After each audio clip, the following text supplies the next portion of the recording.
आज टॉपिक देखते हैं effect of temperature on thermal conductivity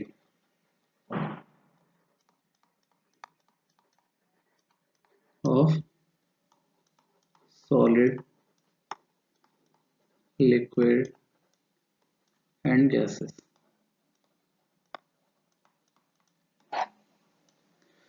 अभी समझते हैं सबसे पहले थर्मल कंडक्टिविटी होता क्या है।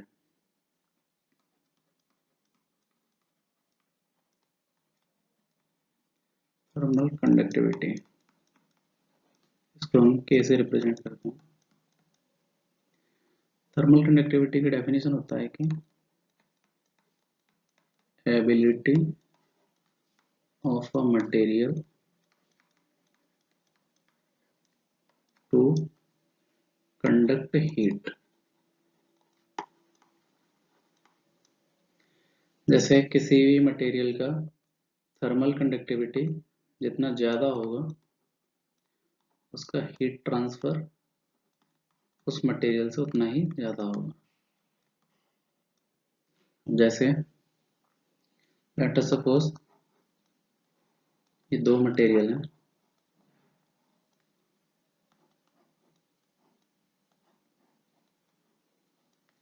शेप एंड साइज दोनों का सेम है, एरिया ऑफ हीट ट्रांसफर भी सेम है। अब इस मटेरियल का लेट अस सपोज का थर्मल कंडक्टिविटी K1 है और इस मटेरियल का थर्मल कंडक्टिविटी K2 है। If K1 is greater than K2 तब हीट ट्रांसफर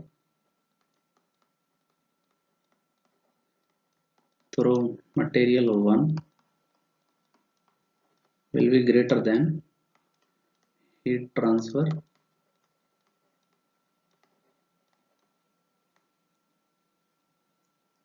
through material 2। ये बेसिक कॉन्सेप्ट होता है थर्मल कंडक्टिविटी का। अभी देखते हैं सॉलिड, लिक्विड और गैसेस में क्या इम्पैक्ट होता है। सबसे पहले अगर हम सॉलिड की बात करें तो सॉलिड में जो थर्मल कंडक्टिविटी होती है K, वो मेनली दो पैरामीटर्स की वजह से होती है। एक होता है फ्री इलेक्ट्रॉन मूवमेंट,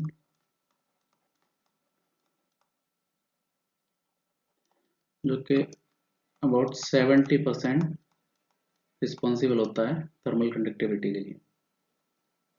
एक होता है लैटिस वाइब्रेशनल एनर्जी ट्रांसफर, वो अराउंड 30% रिस्पॉन्सिबल होता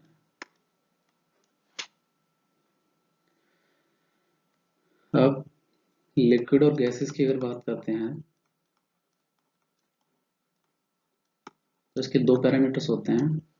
एक होता है कोलिजन बिटवीन एटम्स, आयन्स और मॉलिक्यूल्स। एक पैरामीटर होता है molecular diffusion.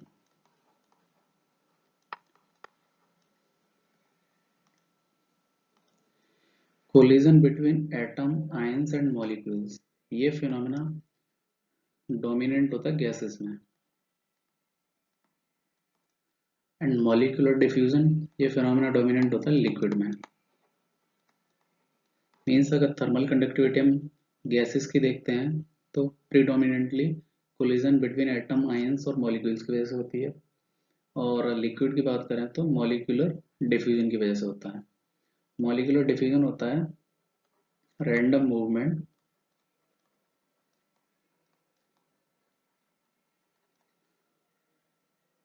Of molecules in a medium. कितना रैंडम मूवमेंट होता है मॉलिक्यूल्स का किसी पर्टिकुलर मीडियम में, वो होता है हमारा मॉलिक्यूलर डिफ्यूजन। अभी देखते हैं कि सॉलिड की थर्मल कंडक्टिविटी पे टेम्परेचर का क्या, स्पेशली सॉलिड की अगर हम बात करें तो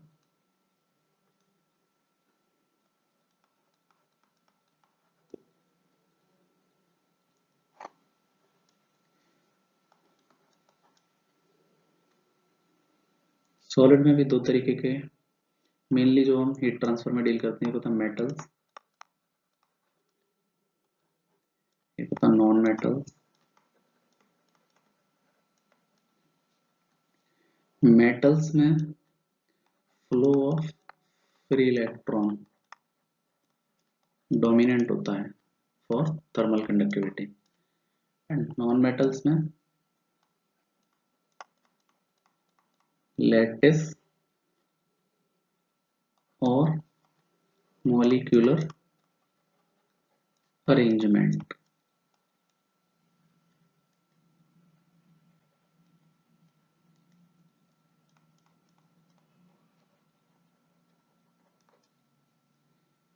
जैसे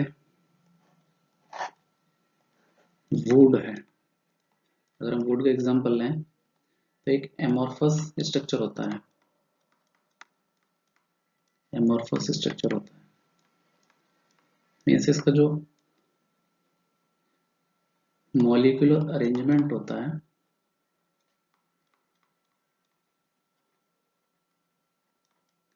वो हाईली डिसऑर्डर्ड होता है।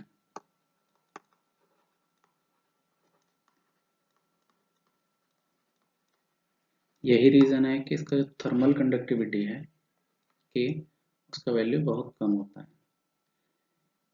ऑन द अदर हैंड अगर हम बात करें डायमंड की, which is also an exception case, इसका जो मॉलिक्यूलर अरेंजमेंट होता है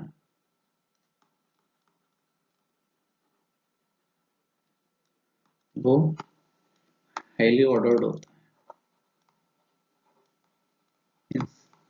टुवर्ड्स परफेक्ट क्रिस्टलिनिटी होती है उसकी।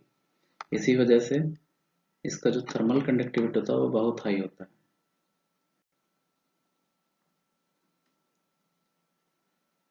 अगर हम अलॉयस का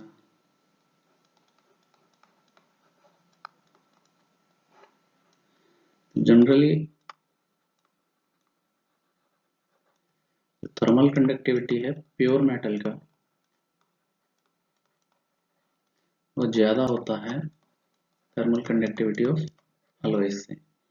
इसका रीज़न ये होता है कि जो अलॉय होता है जनरली हम उसमें इम्प्योरिटी ऐड करते हैं।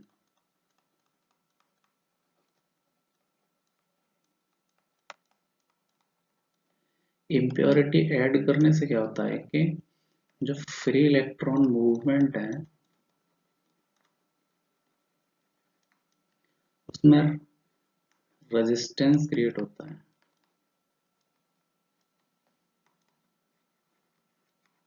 इसकी वजह से क्या होता है कि अलॉय का जो थर्मल कंडक्टिविटी है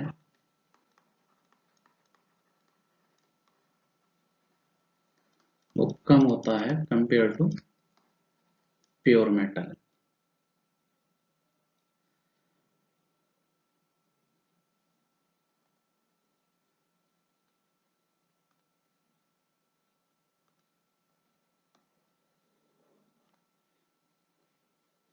देखें प्योर मेटल का केस लेते हैं, टेम्परेचर का इम्पैक्ट देखते हैं।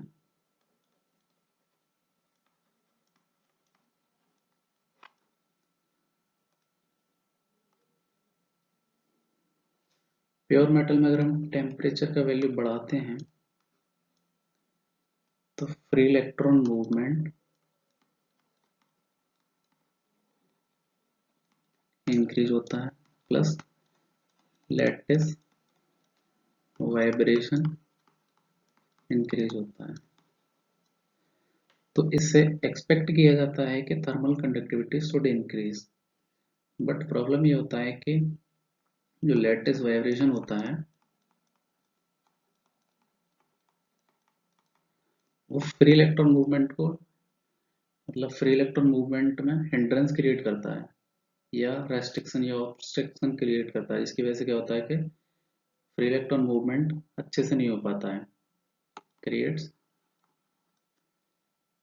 hindrance in free electron movement, जिसकी वजह से क्या होता है कि थर्मल कंडक्टिविटी जो होती है डिक्रीज हो जाती है on increasing the temperature of the pure metal. But यहाँ पे कुछ एक्सेप्शन को हम देखते हैं। जैसे एक्सेप्शन की बात करें तो पहला होता है आयरन। आयरन में क्या होता है कि अगर टेम्परेचर हम इंक्रीज करते हैं, थर्मल कंडक्टिविटी इनिशियली डिक्रीज करती है एंड देन इंक्रीज स्लाइटली।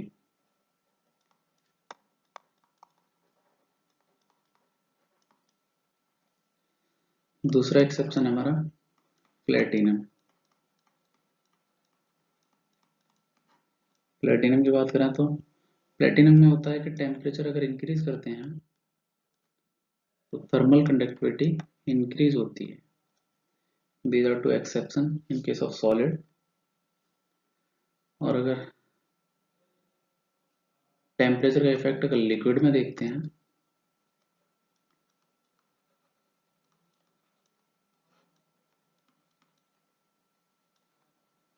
तो लिक्विड में देखते हैं तो टेम्परेचर बढ़ाने से क्या होता है, लिक्विड जो है एक्सपेंड करता है।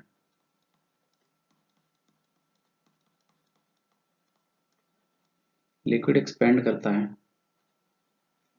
जिसकी वजह से क्या होता है कि जो मॉलिक्यूल्स हैं मूव्स अपार्ट और capability of heat transfer decrease हो जाती है, हेंस थर्मल कंडक्टिविटी डाउन हो जाती है। जैसे एक कंटेनर है, कंटेनर में लिक्विड मॉलिक्यूल्स थे, इतना क्लोज क्लोज क्लोज क्लोज। अब अगर हम इसका टेम्परेचर इंक्रीज करा दें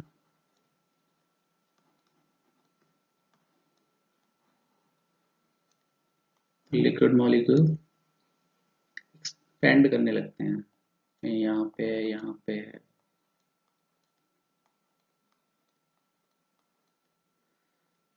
टेम्परेचर इंक्रीज करने पे अभी सपोज करो यहाँ पे कोई हीट सोर्स है, अगर इससे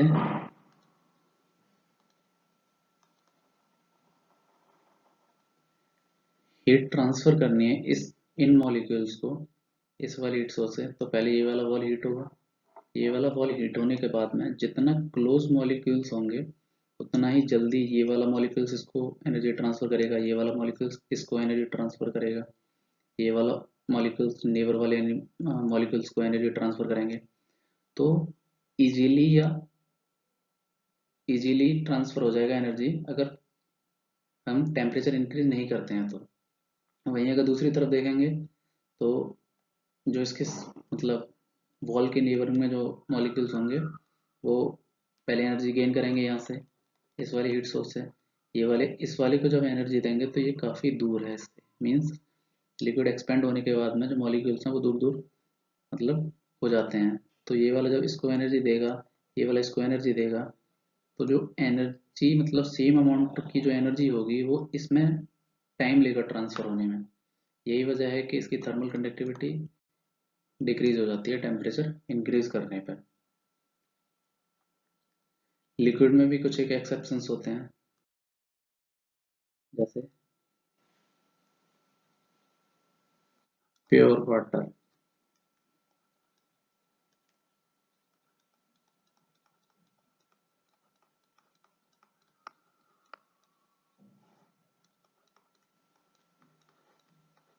प्योर वाटर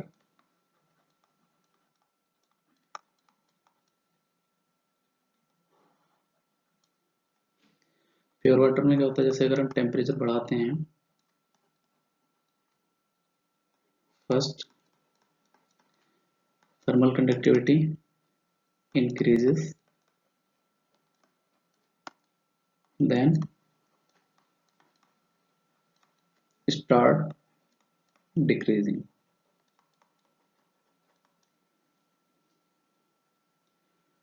अभी अगर हम गैसियस फेज की या गैसेस की बात करें थर्मल कंडक्टिविटी के केस में,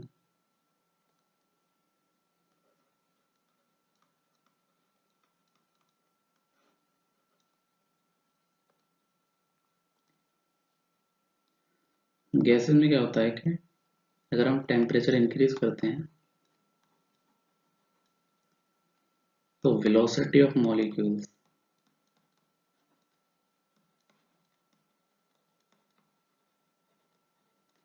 इंक्रीज होती है, जिससे क्या होता है, मॉलिक्यूलर मोमेंटम इंक्रीज होता है, जिसकी वजह से क्या होता है, मॉलिक्यूलर कोलिजन बढ़ता है, मॉलिक्यूलर कोलिजन बढ़ता है। और हमने पहले देखा था कि गैसेस में जो है मॉलिक्यूलर कोलिजन ही एक डोमिनेंट पैरामीटर होता है थर्मल कंडक्टिविटी के लिए जो रिस्पॉन्सिबल होता है। तो थर्मल कंडक्टिविटी इंक्रीज हो जाती है अगर हम टेम्परेचर बढ़ाते हैं गैसेस का। तो जैसे कि यहाँ पे गैसेस हैं, गैसेस के मॉलिक्यूल्स हैं। अगर हम यहाँ से इस सरफेस को हीट कर दें, सरफेस को अगर हम हीट कर दें तो जैसे हीट करेंगे एनर्जी पाते ही ये वाले मॉलिक्यूल्स, ये वाले, इनकी वेलोसिटी बढ़ना स्टार्ट हो जाएगी। वेलोसिटी का मतलब है कि मोमेंटम बढ़ेगा इन मॉलिक्यूल्स का, और इनका कोलिजन बढ़ जाएगा। कोलिजन बढ़ जाएगा आपस में, ये रैंडम कोलिजन बहुत ज़्यादा बढ़ जाएगा, जिसकी वजह से क्या होगा कि मॉलिक्यूलर मोमेंटम ट्रांसफर ज़्यादा हो जाएगा। अब ये वाला अगर वेलोसिटी ज़्यादा है तो मॉलिक्यूलर मोमेंटम भी ज़्यादा होगा, इसकी वजह से इसका कोलिजन भी ज़्यादा होगा। जितना टेम्परेचर बढ़ाते जाएंगे कोलिजन बढ़ता जाएगा, ये वाला इस वाले की तरफ, मतलब इस वाली वॉल की तरफ एनर्जी को ट्रांसफर करता जाएगा, इस वाली वॉल की तरफ एनर्जी को ट्रांसफर करता जाएगा। तो यही रीज़न होता है कि जो टेम्परेचर बढ़ाने पे थर्मल कंडक्टिविटी ऑफ गैसेस जो है वो इंक्रीज करती है।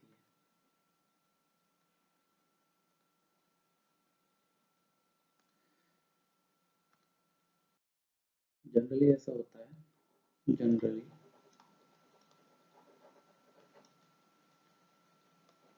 थर्मल कंडक्टिविटी सॉलिड की जो होती है that is more than of thermal conductivity of liquid, that is more than the thermal conductivity of gases।